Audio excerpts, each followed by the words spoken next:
1-900-Wrestling is brought to you as always by patreon.com/1900wrestling. If you want the only place that you really want to be to talk about live wrestling when it is happening, not a bunch of shit posts, not a bunch of bullshit.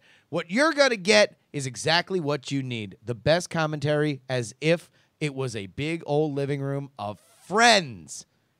It's only for patrons. You get access instantly if you go on over to patreon.com/1900wrestling. This is also going to our wrestling fund that we will use at some point. Tell you what, this is like the money in the bank briefcase. We don't know when we're gonna cash in this this wrestle fund, but it might be Tokyo, might be the Jarrett Cruise, might be whatever we want it to be. You can contribute at patreon.com/1900wrestling. But you want to know what, friends? Enough of all this pomp and circumstance, all this gaga. What do you say we just stop talking about how we do the show and just do the damn thing? I want you to call me for all of wrestling's latest news and views. I've been around in wrestling for 35 years, and nobody knows wrestling like me. Remember the number 1-900 Wrestling. Oh, ladies and gentlemen, welcome back to 1-900 Wrestling. My name is Justin Robert Young. Joining me as always is Willie Dills Gregory. What is up, dude? Good to see you. Our normal scheduled time, which I honestly thought I wasn't going to make because as I was walking Iggy before the show, there was just a small dog wandering my apartment complex. Okay. Yeah. And so I took Iggy back in. I've had some really weird experiences around my apartment complex lately. There's like some Twilight Zone shit is happening around here. I feel like we need an to accident the other day. I feel like we need to just pause the wrestling show and just do a show about your apartment. What the fuck is happening in your apartment? Strangeness. So I witnessed an accident the other day. Called 911. By the time I got to the car, nobody in the car. And I think you mentioned time. You mentioned that before. That to me has all the hallmarks of somebody doesn't have a legal license or is drunk as hell. Yeah. But anyway, yeah. So then they can like make up a story later that it was stolen or something. But anyway, I'm wandering around. There's just a tiny dog in the tennis court, and nobody around it, no owner, no nothing. So I went back and I was like, walked up to it, and then as I walked up to it, it kind of went towards a specific door. Okay. And so I was like, okay, good. I think I know that's probably where the dog's supposed to be. But then this particular door, there is a trash can outside that is full of empty Corona boxes and Corona bottles. Okay. Lots and lots of Corona drinking going on in this apartment, apparently. Sure. And I knock on the door, and nobody answers. So I don't know. And there's not like a doggy door. So no. I don't know how the dog got out. Outside. Yeah. Right? Or if it's just attracted, it just wants to know if it's got a free bottle of Corona in there. He just wanted to have a Corona. I don't know. But, so I'm a little concerned. I walked away like, okay, I guess this is its apartment. I'm not taking the dog into my house. It had no tag. It had no nothing. It didn't seem to be like wanting to run into the street. It kind of was just chilling by this door. So I'm like, it's got to be, I don't know, after the show. But right now I'm a little distracted. I'm thinking about this dog. You're still thinking about this dog. I'm thinking about this dog. This dog is at the forefront of your mind. Well, you want to know what? We do have a fair amount to talk about, and hopefully we'll be able to take your mind off this dog for a few minutes. Here is probably the biggest news that is indeed late breaking going into Raw tonight. One of the most controversial or like hell freezes over Hall of Fame announcements in a very long time. Jeff Jarrett announced for this year's Hall of Fame. Yeah. Not only is Jeff Jarrett somebody that had a very prickly relationship with the WWF/E. Well, hell, I don't even know if he had a relationship with the WWE now that I think about it. Well, he was like big time WCW guy too, right? Like that was. Well, I mean, he is of the Tennessee Jarretts. Jerry Jarrett and Jeff Jarrett, obviously people that ran Tennessee wrestling for a very long time. But then once I mean, he jumped from WWF to WCW and then back to the WWF, but this was before the WWE change. And then, as legend has it, was set to drop the title and go back to WCW, and was going to lose it and would lose it eventually to Chyna in a Good Housekeeping match, the first woman to have the Intercontinental Championship, but realized his contract was up the night before and demanded, effectively, in the words of some of the people that tell the story, extorted money out of Vince McMahon. Now, it's not exactly extortion when he is out of contract. He did, he would be doing a one-shot only, but certainly put the price pretty high. This was apparently the reason why, if you watch the last episode of Nitro, the whole idea is that Vince McMahon has purchased WCW and that he is watching throughout the show all the talent that is in WCW and make sure to make a remark, oh, Jeff Jarrett, he's F-I-R-R-E-D, as in to say fired. He will not be coming back to the WWF. Jeff Jarrett then goes on to start TNA, and Impact has all the complications that go into that. Starts GFW, remerges GFW with Impact, had the substance abuse problems, apparently went into treatment being paid for by the WWE, comes out, now he's in the Hall of Fame. But holy shit, for everybody that's like, oh, WWE, Vince McMahon, he holds these grudges, yada, yada, yada. There is some weird thing with him that he just loves to see his vanquished enemies, maybe, or he likes to offer his greatest enemies kindness in their... like right at the end in the form of Hall of Fame inductment. Yeah. Yeah. So it's kind of a similar situation to Ultimate Warrior, right? I mean, there's just Certainly a lot so. of back and forth and a lot of like, okay, these bridges have been burned. Yeah. There's no chance ever. And then redemption story. So, right? Lucky Phil says the story with Jarrett and the Good Housekeeping match is that he demanded his back pay. Now, there is demanding your back pay, and then there's I'm not going to wrestle until I'm able to call my bank account and they tell me that my back pay is there. But that was apparently something that rubbed Vince McMahon quite the wrong way. Whether or not he was negotiating some extortionist amount to wrestle once, or he wanted all the money that was due to him right then before he went out, it apparently was a contentious situation. Then I know I'm surprised to see him go in. What are your impressions of Jeff Jarrett as a performer? Well, he was never a guy that I really cared about. To be honest, the only real memory I have of him, I mean, I knew he was the guy with the guitar. Yeah. He would hit people with the guitar. The only real memory I have of him is when he was the guy who laid down for Hulk Hogan, right? That's like the most vivid memory I have of Jeff Jarrett, was the whole thing with Hulk Hogan, getting kicked out of WCW, and it was Jeff Jarrett who was in that match with him.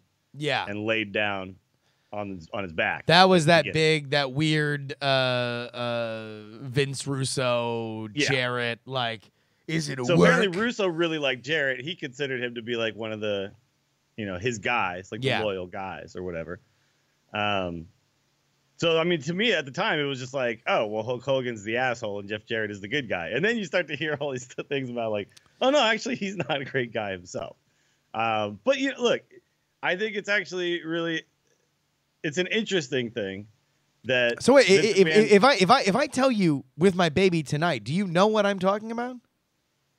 No, not really. No. Okay. I like, honestly, like, this is wrestling black hole territory. This is all right. No, that's fine. That's fine. Then let me walk you through this. There was a moment with Jeff Jarrett where they wanted to make him a country music star. Okay. Like a legit. Like he this is back when Achy Breaky Heart is like the biggest thing on the planet. Country's having this very mainstream moment. Garth Brooks is gigantic, and country fans, please spare me if I'm fucking up the timeline here. But like, this is a moment for 90s country where it is really kind of exploding. And they run this angle where Jeff Jarrett is going to be debuting his new single, With My Baby Tonight. Mm-hmm. And it's standard country pap, right? Sure. But the angle is that indeed he is not singing it, because we're gonna mix every plot line from popular music at the same time, and so we're gonna spin a little Milli Vanilli in there too, and it is not Jeff Jarrett singing. Jesus. It is then the roadie, Brian James, his roadie, who is singing it, and it was supposed to be revealed, and it was eventually, but the angle got botched because they both wound up jumping ship. That Road Dogg sang it. So that's the only way that this Hall of Fame induction can go, is him fake singing With My Baby Tonight while Road Dogg, who is now running SmackDown, is the one actually belting I mean, that would out. be some inside baseball, and I'm sure a lot of people would really appreciate it. I wonder how many people would actually understand what the hell is going on, though. Oh, but in terms of him in the WWF, why did this never happen? What actually happened with this? Was this supposed to be? No, is so this this like an is, angle? No. So this is a song. There's a video that you can see. I'll play it for you because otherwise you won't be able to hear it. But I would encourage everybody to go look it up themselves. There are two things that I would say that Jeff Jarrett, to me, is very famous for, and this was probably at the earliest of my like Attitude era, like the 90s kind of viewing. But here we go. This is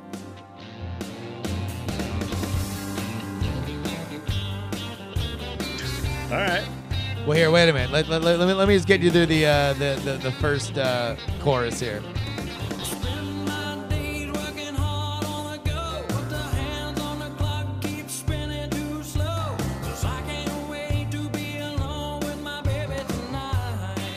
That's Road Dogg? That's Road Dogg, by the way. Holy shit! Like Road That Dogg. does not sound like him at all, dude. No, right? That's Like hilarious. Road Dogg in a studio. I'll tell you, he's one of the most interesting motherfuckers on the planet. Like that dude was a legit on the front lines Marine, comes out and he can sing. So they're like, oh, cool, we'll just run you with Jeff Jarrett in this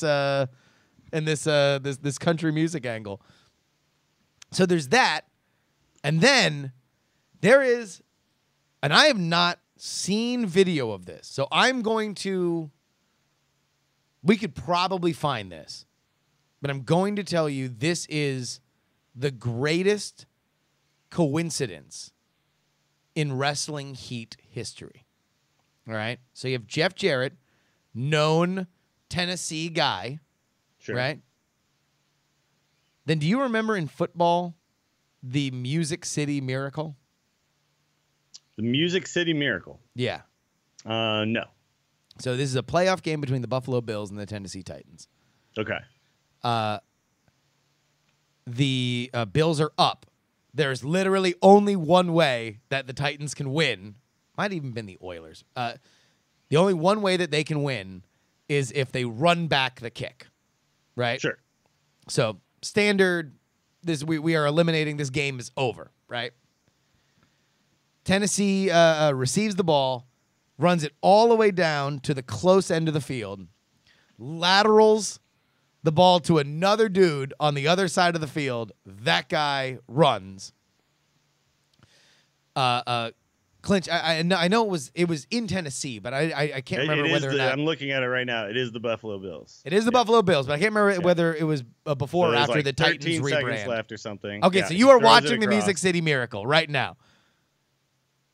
So he throws it. Yeah, he just throws it directly across to the other side, and then the dude just has free reign all the way up the field. Runs it in, gigantic thing. It becomes the Music City Miracle, right? Sure. Although it kind of looked like that was a forward pass. And it was a big controversy at the time, right? So Yeah. it became this thing where they were trying to study the film, yada, yada, yada. Clinch, the Titans rebrand did not happen with the move. They were like the Tennessee Oilers for like 2 seasons. Look it up. That Monday, that happens on Sunday, right? Yeah. That Monday, less than 24 hours, or maybe just over 24 hours from that event happening, WCW Nitro is in Buffalo And heel Jeff Jarrett comes out with a Tennessee Titans jersey. I need to find this. And now that he's going in, it, for whatever reason, has stuck with me until this day.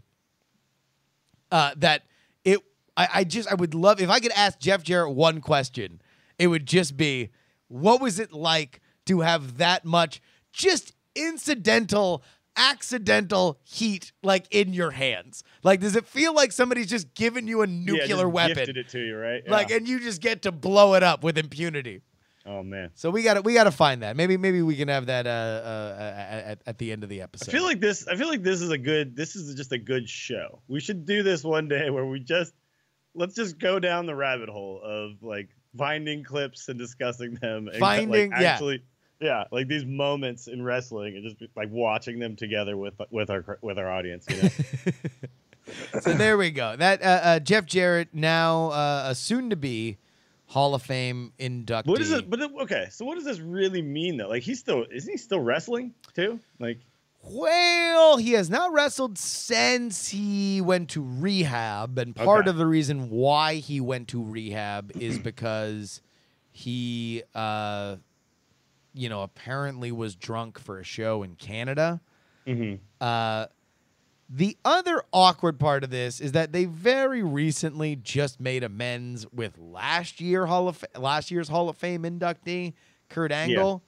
Yeah. Sure. By the way, Jeff Jarrett's current wife, Karen, used to be Karen Angle. So there is some friction there, at least in the past. We're gonna put those guys in the same room. That sounds. I don't know exactly what the situation is now, but that certainly was what it was in the past. Also, by the way, as people were pointing out on Reddit, first Bullet Club member to be inducted into the WWE Hall of Fame. Okay. But yeah, I mean, to be honest, I don't know what it means, except to wonder whether or not they are going to acknowledge the fact that he started TNA, and that is where current WWE superstars like AJ Styles and Samoa Joe really made their name, and Kurt Angle wrestled some of his best matches. You know, like he really became.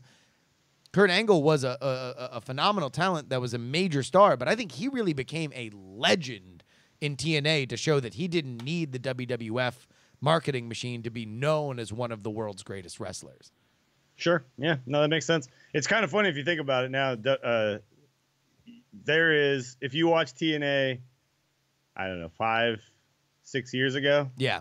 It's like every single one of those people is now like in the WWE. Oh, right? My God. No, go ahead and Bobby spin up. Roode. Right. Like I only watched it for a little bit just because I was kind of curious. It was a novelty, right? Yeah. Like also they had the weird octagon ring thing going. They had the X division. They had actually, I thought that they were really the ones who kind of spearheaded the women's wrestling revolution. I mean, some of their women's matches were insanely good. And yeah, a bunch of them are back now too. So yeah, it's really interesting. Like there's just tons of crossover these days. It seemed like for a long time there just wasn't. It wasn't a thing you did in wrestling. I would highly recommend that folks go ahead on over to twitch.tv/impact or Impact Wrestling. I can't remember, but whatever their Twitch channel is, they run 24/7.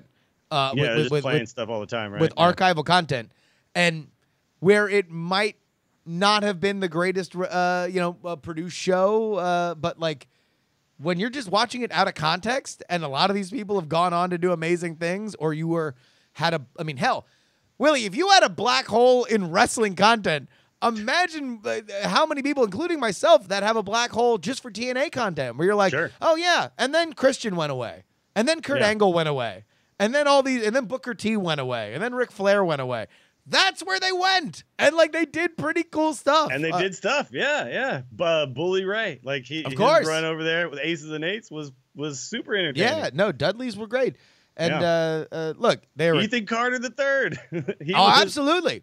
He was awkward, whatever, bro. He was like Mrs. Little Bro or whatever, right, in WWE, and then went over there and became what he is now, which is now back at the WWE as that character. Yeah, a fully formed. It's kind of crazy. Like that wasn't really a black hole for wrestling, except for people who just only paid attention to WWE. There's like a lot of good stuff going on there. They also did some weird, like, I don't know. I don't really like that octagon ring thing. No, it's dumb. It's dumb. Yeah. And apparently the wrestlers don't like it either. It's like they're supposed to bump really hard and all sorts of stuff like that too. But I think also it's like a lot of those guys, I would guess that so much of it is muscle memory. And when you're adding a different thing, then it's just you're changing my muscle memory. Right? Yeah. No, yeah. All the moves have to feel different. It was really weird watching like Sammy Guevara like go over there and compete on that thing. I'm just like I don't know. I just would it was weird to me they had so many big name guys over there with that as like a gimmick, right? Like it felt like one of those things that I'm surprised more people aren't just like that's a deal breaker. But I guess wrestlers just want to work. No, they want the deal breaker is you're not paying me. Sure. Yeah, that's the one thing that will actually break this deal. Yep. By the way, let's now reveal the results of our investigation that we conducted. By we, I mean I sent several text messages to people that I know that know people. Mm-hmm. Do superstar indie wrestlers have agents? Here is this is an ongoing investigation. I'm not going to say that we have solved this. However, but we have discovered how some of these people do. How some of these people do operate. Yeah. How some of these people do it. So, what I found out is that should I say Joey Ryan? I don't know. We're going to say Joey Ryan. Joey Ryan doesn't have an agent. And he does it all himself. He does it all himself. And here's why. Here's apparently why, and I'll mention this to you, and you can tell me whether or not it sways your argument. Is that another thing that happens quite a lot with wrestling booking is that everybody kind of moves in herds, much like in Jurassic Park when they get out and see the dinosaurs, and they're like, they do move in herds. That's what indie booking is a lot like. So you want one guy, he's like, rad, I'll get booked for that. Also, you should book him and him and him and him and her. And they're like, cool. But we got to fill out a card. And if a lot of you guys are coming from the same area and it makes more sense, you can all split a ride. You book in kind of groups. So that also not only takes down the amount of available spots on a card, but also you wind up when you're in your little clique, right? You are now just all getting booked together. It's why you see a lot of the same people on the same cards over and over and over again. Sure. Yeah, like you tend to see them also, like if you watch like Sammy Guevara's vlogs, he's always riding with like Penta and like it's like the same guys. The same guys. Yeah. And so that isn't just, hey, we all got to be at a place. Why don't we why don't we go ahead and split a rental car? It oftentimes is we are all getting booked because we are a kind of group. This makes sense to me as well, though, too, because the real thing is that coming from the world of music and playing in a band, it feels like there can't be that much difference in how a lot of these things kind of operate because they are. There's the big show, which means you have a bus and your label sets everything up and you just show up and like people set all your stuff up and that's WWE, right? But then there's or literally Paul White, the Big Show. Yeah, sure. But then there's thousands and thousands of people out there doing what indie wrestlers are doing, which is get in a van and just drive around the country and call all the places yourself and all that kind of stuff. So definitely there's that aspect I think that's very similar. But and in that and like in the vein that you were just talking about, sometimes you'll jump in a van with not just your band, you'll also have another band that you are opening for everywhere you go, and you're kind of booking everything together. So like that all makes sense to me. But even in that world, you're not swayed. You're not swayed. If I wanted to use somebody to make those phone calls, I could. And I think that you could do the same thing here. But I see why people would choose not to as well. Because, if you think about it, like making the relationships is a really important thing, right? And if you're the one on the phone and you're talking to the bookers and then you show up at the venue and it's you and now you see them in person, next time you want to book through that thing, you have the experience. You know who the person is. You understand. You have a relationship with them now. So there's business reasons why you would want to do it yourself, other than just have like the only reason not to is if you are bad at it or you find it annoying. Right? So there is historical precedent for what you are talking about, because very often some of the most famous managers, like on-screen managers, were real-life people managers. Who actually end up going to the ring with you and stuff. They actually do stuff. They actually booked your shit. So like Paul Yeah. Ellering and Jim Cornette. Like Jim Cornette's got a book, I think I even bought it, that is just all a scrapbook of him with the Rock and Roll Express and Midnight Express, where he just kept everything. Kept the house totals, kept the merch totals. Like, you can see how the business of territorial wrestling was back in the day if you buy that shit off Jim Cornette's site. So that did happen. What we have found, at least to this moment in our investigation, our ongoing 1-900 Wrestling investigation, is that some of the top indie talent now does not utilize. Don't use it. Yeah, I do also know. Like, I'll bring up Sammy Guevara again, because he really opens the what his world is to everybody with his vlogs, and I find it very interesting.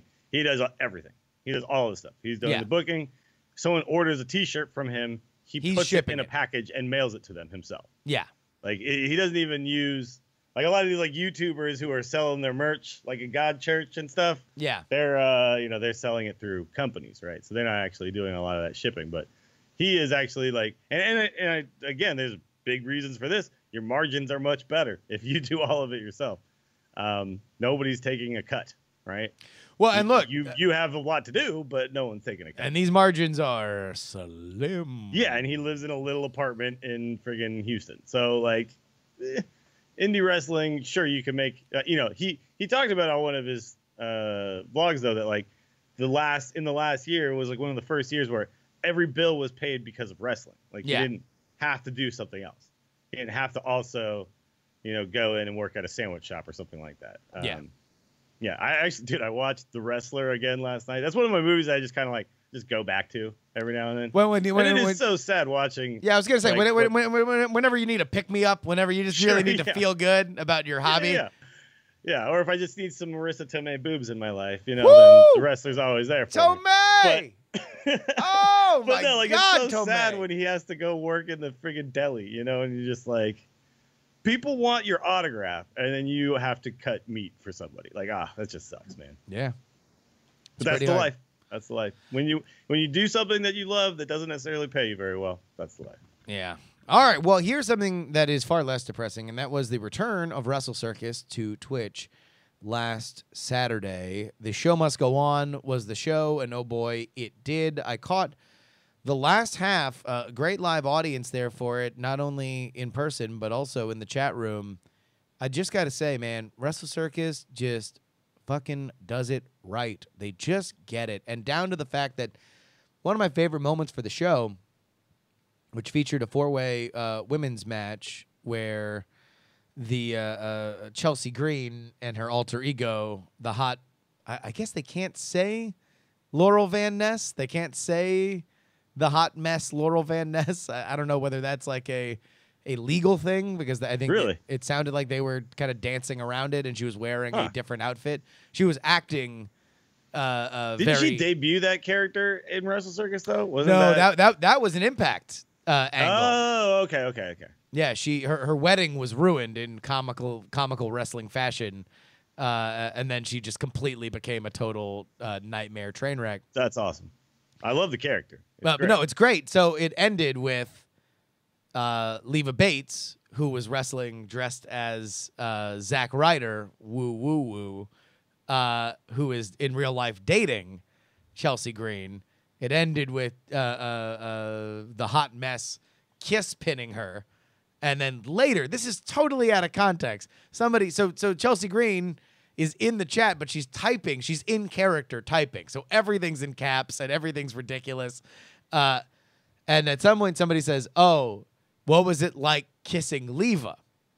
And she just responds. And again, this is, I think, was during like a fucking hardcore death match between Brody King and Misawa. She just writes out, that wasn't Zach, who's Leva? And it was great. It was hilarious. And it just kind of brings you that sort of inclusive element that, I don't think anybody but Wrestle Circus, to be honest. And there's fantastic product on there right now, including, my local Hood Slam, which I love dearly.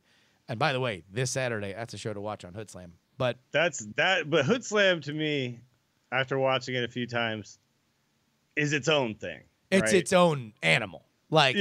Sure, there are wrestlers. Wrestling is happening. Yes. But it is not, I wouldn't necessarily even consider it like an indie promotion in the same way all these other ones. Because a lot of these other ones, they just put on a wrestling show. Yeah. Hood Slam just puts on like a drunken punk rock. It's a crazy anarchy. Punk rock party thing. Yeah. Yeah. Now, there's good wrestling. There's some really good wrestling that's done there. It is very Oakland. I would say that. Well, that is a very Oakland experience. You get a contact high sniffing your monitor. Sure. But look. Here's what I'll say: the fact that they have their performers in there, like in the chat, interacting with people, it just makes it such a rich, such a warm place to be. Big shout out to Alan Lexi putting it on, and really the match. And I know you haven't seen it, but I do just want to shout it out for everybody. The main event, the big question was, how do you do Brian Cage versus Tessa Blanchard? Forget who wins and who loses. Like, how is it not logistically? How do you book the show? Yeah, right? This match. How do you make a crowd that's obviously going to love Tessa, who is a huge part of that promotion? How do you make it something special? And I'll tell you what. I really felt like that was a moment for me that kind of elevated Tessa Blanchard from like a very popular female wrestler on the independents to somebody that I think can main event against the bigger guys in independent wrestling. Like I think that it's intergender stuff is still a curiosity in many respects. And there's a reason why the biggest person doing it is Joey Ryan, who can be because comedic. he can do the joke match and it works. And but Brian Cage is not known for the joke match, and he wasn't here, by the way. No. This was a fun physical contest. Tessa, I definitely got to check this out because also if you would think that you'd be putting her up against, I don't know, Shane Strickland or something, right? Like somebody with a slighter build. Because Shane's, for people who don't know who these people are, like, think of like Kofi Kingston, right? Like that's like Shane Strickland, like a think of like Killshot in Lucha Underground. Yeah, skinny, small, but Brian Cage is like a big mini boy. Brock Lesnar, right? Yeah, no, I mean, again, if he had 2 inches, he would be a prototypical WWE superstar. Yeah. He still is somebody that I think should and will get to a more mainstream audience, but man, what you don't realize when you're like, oh my God, how can you do this, is that he can throw her like a sack of shit, and oh my God, does that happen to she's somebody that she'll take a bump and it's fine, right? Like, because you also have to, you couldn't do this match that like there are. No offense, Leva Bates is great, but I don't think you'd want to do this match with someone like her, right? Because and also it's she's got a different thing going on. Listen, right? I don't want to spoil anything, but I don't think you can do this match. The match that you will see if you subscribe to Wrestle Circus, which you should anyway, because that's the way that you can watch their VODs on demand. Mm-hmm. You can't do that match unless you can squat close to 300 pounds. Jeez. And, all right. And that's something that Tessa apparently can do, because I got to check this out. Spoiler alert, she does it. I looked at the card and it felt like there was a lot of familiar names for Wrestle Circus. But there's a lot of new people here that I hadn't really seen a lot of in Wrestle Circus as well. The card, and there were some notable people missing. Sammy Guevara obviously being one of them. He's known as Mr. Wrestle Circus, but then you still had like your Shane Strickland, your Scorpio Sky, Gentleman Jervis, like these guys. Look, it's funny because when I heard like some of the people who weren't going to be there, I was like, oh no, how are they gonna put together a really good bill. But then including Sammy Guevara, who is somebody who is kind of Mr. Wrestle Circus, right? Yeah, no, that's literally what they call him. So, but then it's still a great bill, and I'm actually kind of glad some of these people are here because again, you have another 5-hour show, right? If you had all the familiar names. So, dude, anybody who hasn't watched Wrestle Circus, I'm really happy to see them back, man. There was a big black hole in the new black hole in my wrestling life when Wrestle Circus went away. So. But here's the more exciting thing. As much as everybody go follow Wrestle Circus, you're like, man, you guys are really blowing Wrestle Circus right now. And you're goddamn right we are, because there was an amazing back and forth of tweets, and I'm trying to find it right now. But after Wrestle Circus was done, I tweeted about how much I liked it and how much it is just a really important part of independent wrestling, specifically independent wrestling on Twitch. Yeah, you shared as it was happening. You shared the link to it to go watch it, and then Vulgar Mastermind, otherwise known as @JoshCBC, yes, says to us, so the We Watch W podcast guys, which is We Watch Wrestling podcast, are calling a show. When are you and Willie Dills calling a Wrestle Circus? Pretty sure you could make that happen. So and you respond, well, I wouldn't want to step on the great Rich Bocchini, who is the guy who's been calling it for a while now. He even did it remotely, like the show a few months ago, right? He had to do it. Yeah, no, he couldn't. Yeah, he couldn't make it out, but he's been doing it live. That of course, I believe, is the former Rich Brennan of NXT and WWE fame. Sure. So so you said, but in general, we anything we can do to support wrestling on Twitch is something I'm into. Then Rich Bocchini says, not a bad idea.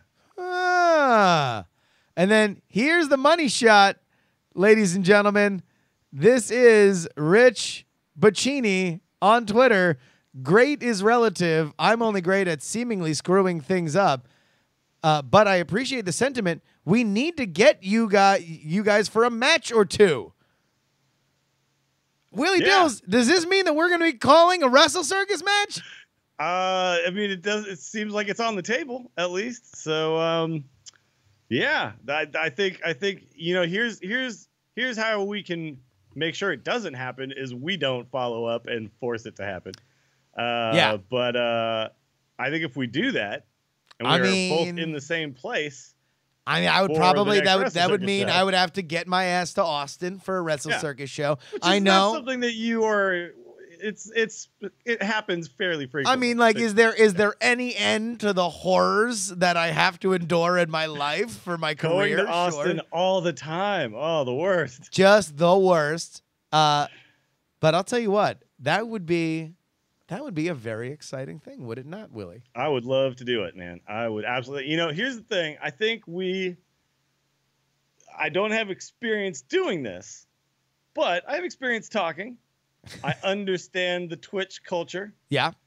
So I think, I could definitely have some like me and you both, I think would have a pretty interesting dynamic, paying attention to chat and things like that as the match is going on, which is one of the things that I kind of was talking about. Like, that's what Wrestle Circus should be doing, right? Is just kind of acknowledging that is where they are. There's a massive, vibrant community that is very excited whenever anybody pays attention to them. Which they are a Twitch streamer now. Exactly, right? exactly. I think. Look, man. Here's what I would be very excited about if this comes to be, and I'm being 100% honest, is trying to do. They are so good. They are 90%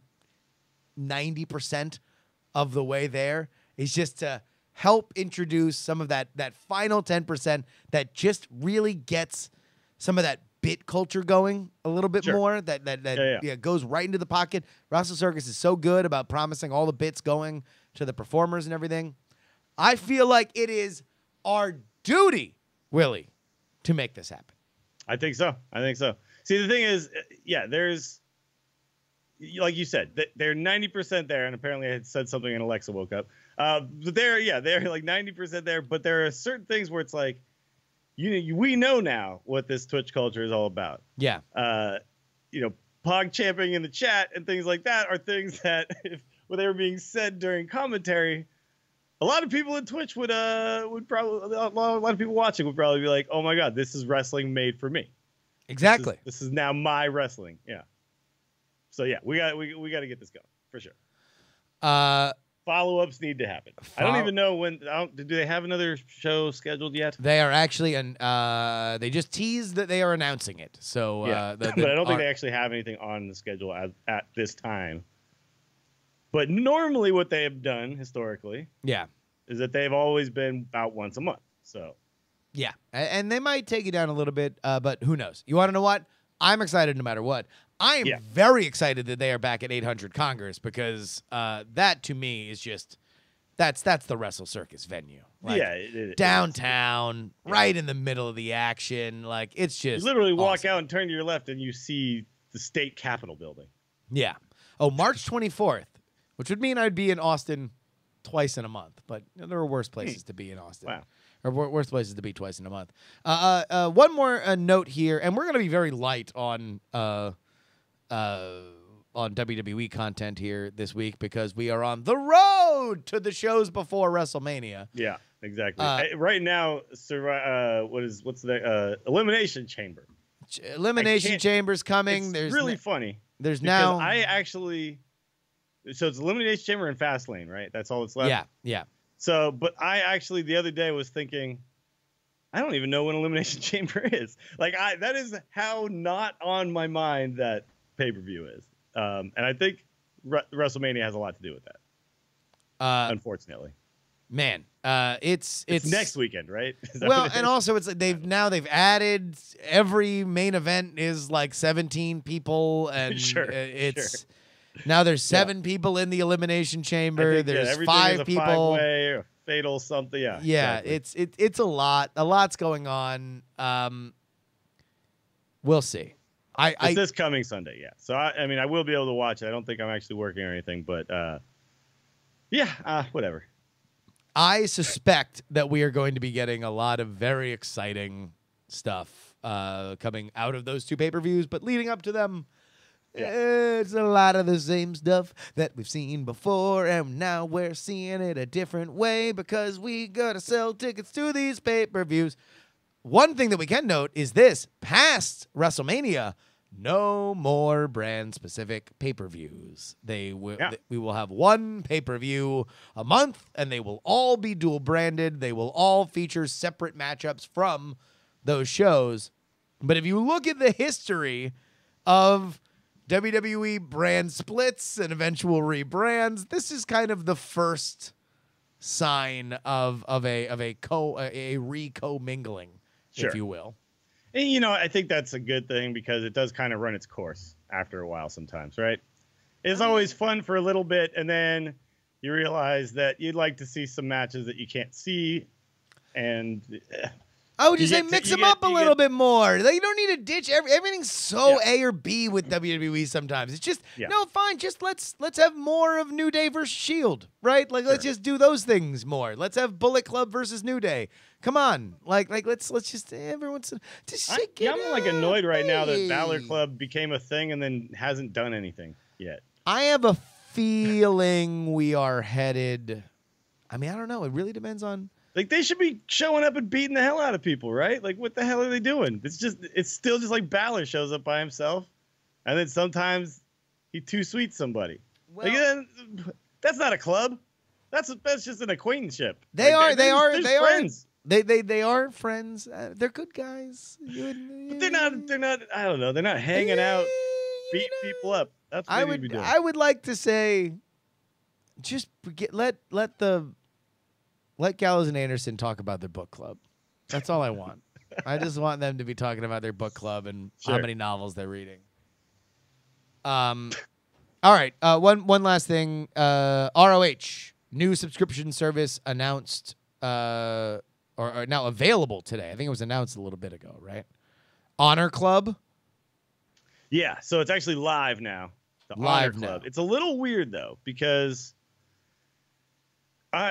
if you just want to talk from a value standpoint, They are not giving you the same value that you are getting with WWE. Sure.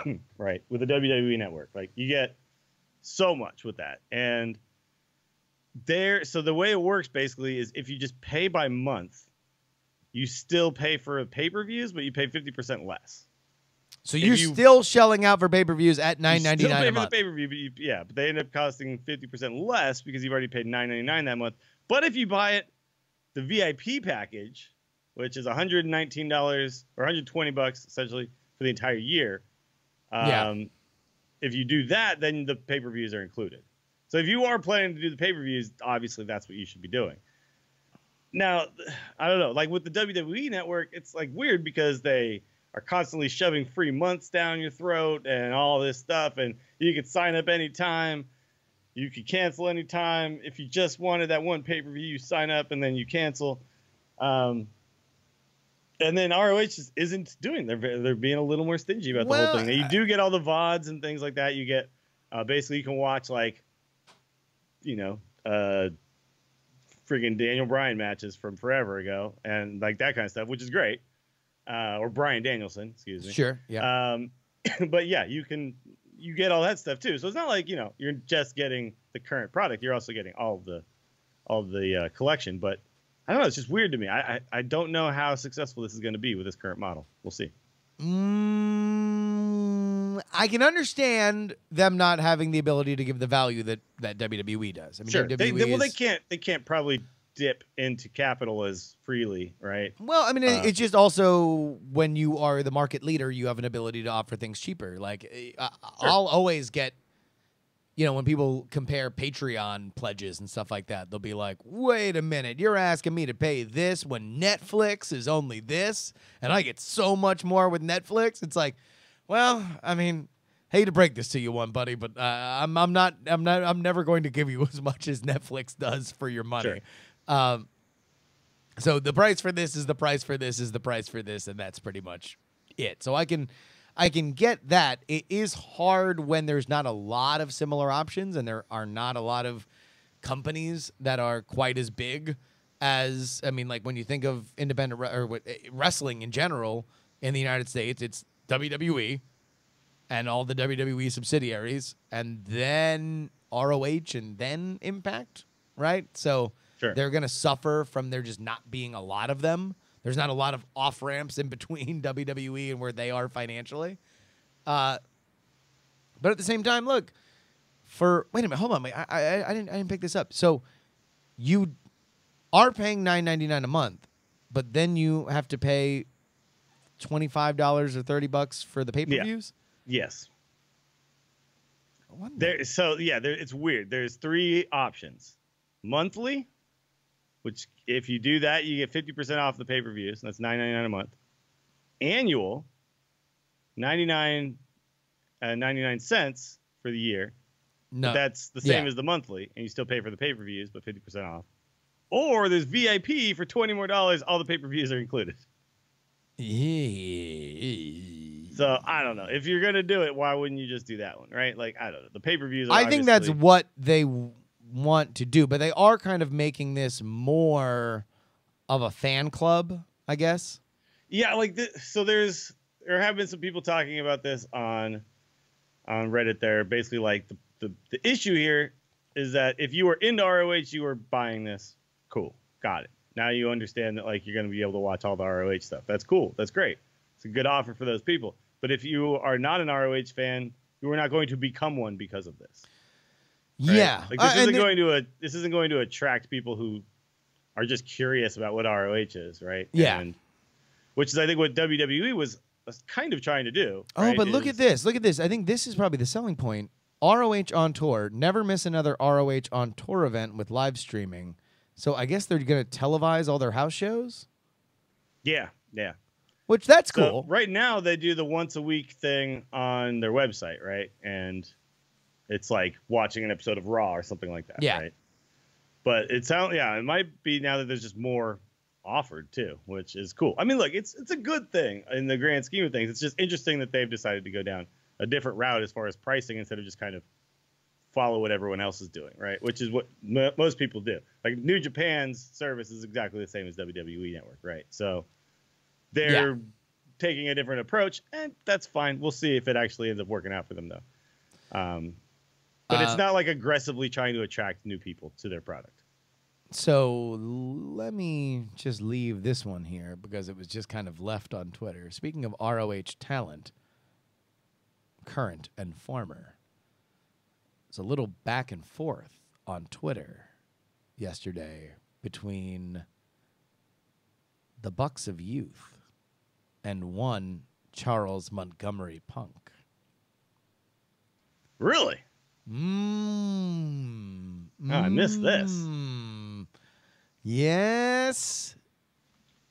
We will see. Exciting. We will see. We will see. But yeah, it's the Young Bucks bitching about their travel schedule, and CM Punk saying, "Well, like, hey, do all that and then run a marathon afterward." The Bucks saying, "Hey, you could run a marathon with us in September." Yeah. And then him coming back and playing coy. Yeah, sure. But the seeds have been sown, apparently. I mean, look, you might be, whatever. They're old friends horsing off on Twitter. That could be too. I would probably be in your corner if you said that.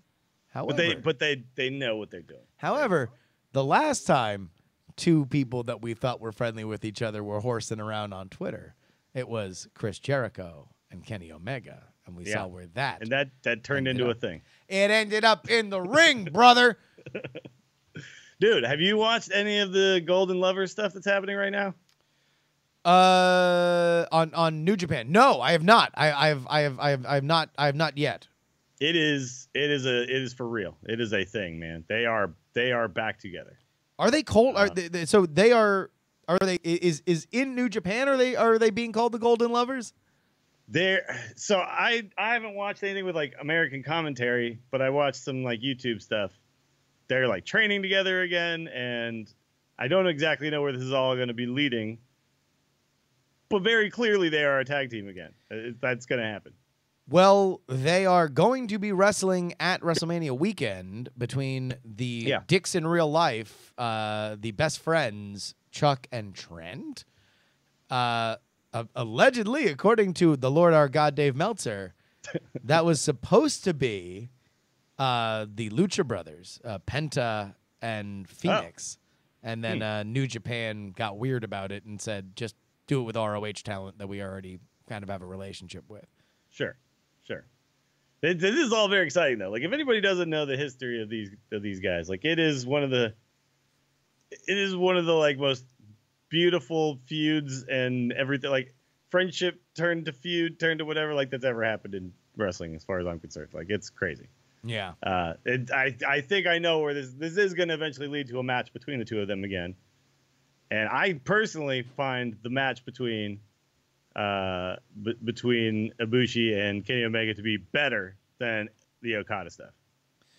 If you've never seen any of that stuff. Yeah, like they're salt off of a second story, essentially. Like, there's crazy stuff. They're both crazy human beings. They're very they're nuts. They've talked about it later and said that basically they both talked about before the match, let's put on the best wrestling match that's ever happened. Yeah. And they did their goddamn damnedest. Apparently also New Japan matches that are being set up. Golden Lovers versus Cody and Marty, and then there's another multi-man match coming up. So that's a good one right there. Holy your crap. eye on New Japan Pro Wrestling. But let's go ahead and get into one of our favorite parts of the show.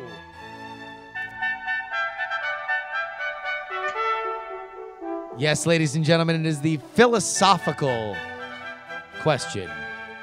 Willie, what is our philosophical question? Hold on, I got deleted somehow. Why did that happen? Okay, but I remember what it was. Basically, I'm curious to know what you think. There's a lot of in philosophy classes and things like that. There's a lot of like these questions like, what defines me, right? Things like that, right? And, sure. I think, therefore I am. Okay, sure. Got it. Cool. But what defines a heel, really? Because if you think about it, there's like a million ways to do it. But it's like, is being a heel like porn? Is it like, when I see it, I know it? You know it when you see it? Yeah. Yeah. Is it just that, or is there like is there like a definite, can we, pull out of a hat the exact definition? Well, we know for a fact that it is not necessarily defined by action. Because a righteous... Because you get like the Roman Reigns heel who never does like anything very heelish. Well, but even then, I think that's also, you can kind of chalk that up to a little bit of muddled storytelling. But like a heel that does something legit for the wrong reasons is still a heel. Yeah. Right? Like think about the Sami Zayn heel right now. Right. Yeah. Because this is an interesting one because I watched the movie Black Panther. Now, spoiler-free thing here. Yeah. There's a huge part of me that was rooting for the bad guy of the movie. The bad guy has a sympathetic story. He has a very real beef, like a very real reason. A fairly legitimate complaint against the nation of Wakanda. He could legitimately file a complaint against the Wakandan government. Now, that being said, he also goes about it in a pretty bad way, right? Yeah. But he takes it to a dark place. So I'm not gonna spoil anything, but I'm just saying like that it's a very well done character, right? And I think in a lot of ways there are a lot of heels that I can relate to and I can root for, but I know that they're still heels, right? Like to me, like Kevin Owens is like, I root for that guy. He does some of the most heelish stuff ever, but everything he does, he legitimizes to himself. But right? How much he's of that, the hero of his own story. How much of that is us separating? Like we can be happy for Michael B. Jordan, who plays Killmonger, the bad guy in Black Panther. And we're excited to see, oh, my God, man, I used to watch him on The Wire, and I watched him on Friday Night Lights, and I really loved him in Creed, and I'm really excited that now he's in this financial success. And I feel like that's how we love Kevin Owens. We love Kevin Steen. We love the performer that we have watched for a long time. I love watching, I do love watching him succeed. But also, like, I don't know, I like his character. Like, I actually feel like his character has legitimate reasons for the things he does. And, he's funny, and that might be why I like him as a heel. But also, like, he's doing everything for his family. He's just trying to put food on his family. Okay, but also that to me is what makes him a heel is that he is sanctimonious with that, and he uses that as the excuse in the same way that we use like, oh well, I had to do that for money or religion or something like that. I mean, like the way that we view those people who use an overly broad definition suspiciously. Sure. But I will say we are getting into an even deeper philosophical question is why do we like the heel? Why in this modern era do we have chance of you deserve it, or does Bray Wyatt, who has been nothing but a demonic cult leader for his entire stay in WWE, why does he, without showing any vulnerability or any compunction to do things the right way, why does he get cheered when he wins at Elimination Chamber last year? Yeah. I think that is something where, why is the NWO popular? Because there is a base element to us that I think is about, oh, well, I enjoy, maybe it reveals the darkness inside of us that we don't always follow that moral compass. Maybe we would love to have in our own inner monologue, we would love to have Kevin Owens by our side. We would love to be a part of the NWO spray painting people because it makes us feel good. Like there is definitely a part of every person that I think just wants to, like you were talking about. You see a nice sculpture, you want to push it over. Push it over, right? Yeah. Like there's a little piece of you that's just like, man, what if I just punched that person in the face as hard as I could? I mean, look. Like, yeah, sure. There is like and it's fun to watch. Like I have this theory about going to see bands play. Yeah. That when you go see a band play, you want to see people with mohawks and ridiculous like clothes because you can't really do that. Right? Yeah. So in a way, like you go see somebody living you live vicariously through them because they can still stick it to the man or whatever, but you're like, but I got to get up for work in the morning. Right? Exactly. And like, so a lot of people, like, they like to go see someone look ridiculous, be ridiculous. And then it's like, okay, cool. Now I can go back to reality, but it's like, I get a little break. Right. Yeah.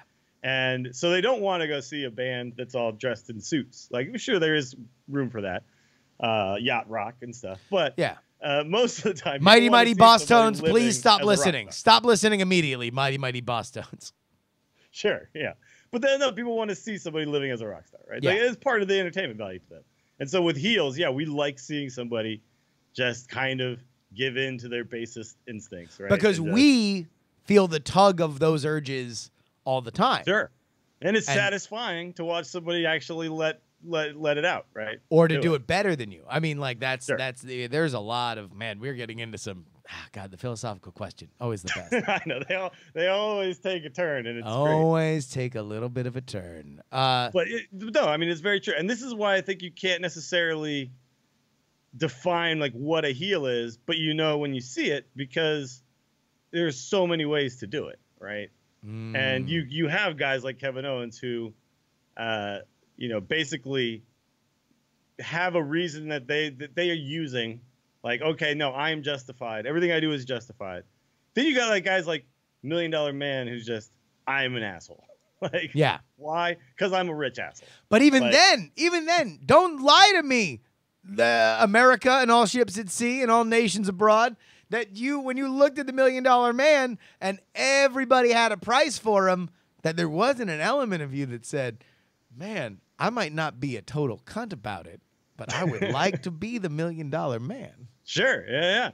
I wouldn't mind being a guy who could. And maybe I'd be $100 bills into people's maybe mouths, I'd be a real fucker for a little bit. But I mean, just to see how it's just a, yeah. You know. Yeah, it's funny because, like, I think about when I was a kid, and it's like there were still, like, even then there were heels I liked Roddy Piper. He was a heel, but he was a Kevin Owens style heel. But right? he's hilarious. Yeah. And it's like, okay, well, comedy can kind of cure all ills at a certain point. It's like, yeah, you're saying something that's awful, but it's like, you're so funny that. And then you've got, like, guys that you actually hate, right? Like, when Shawn Michaels, pushed the coward Marty Jannetty. Or sorry, Marty cowardly jumped out of the window, a glass window to get away. Yeah, when he was part of that whole thing, like, you hated him for that. You know what I mean? Like, that was like an actual, like, oh my God, this person I hate. And that, you need, like, kind of all of these things. You need the spectrum, right? And so here we go. What are heels and what are faces? They are our performative emotions, because ultimately we do side with all of them. It is who we want to publicly declare that we side with, because it helps us fit into society, that dictates whether or not we are booing or we are cheering. Sure. This is why pro wrestling is the fucking greatest.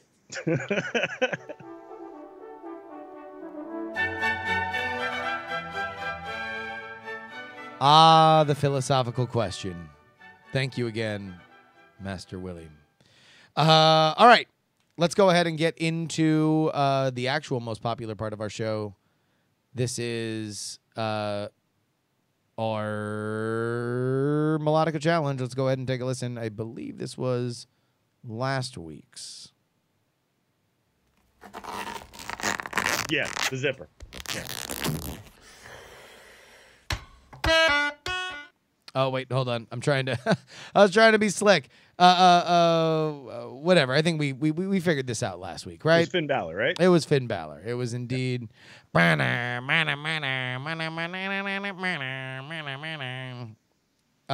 this is this week's.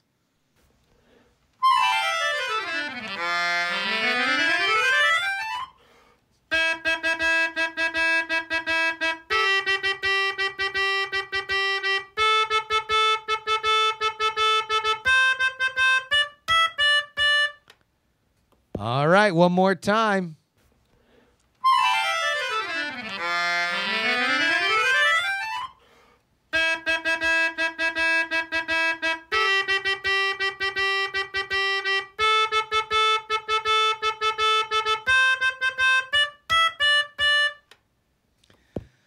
All right. If you know what it is, go ahead and hit either me or Willie up. Go ahead at Justin R. Young, at Willie Dills.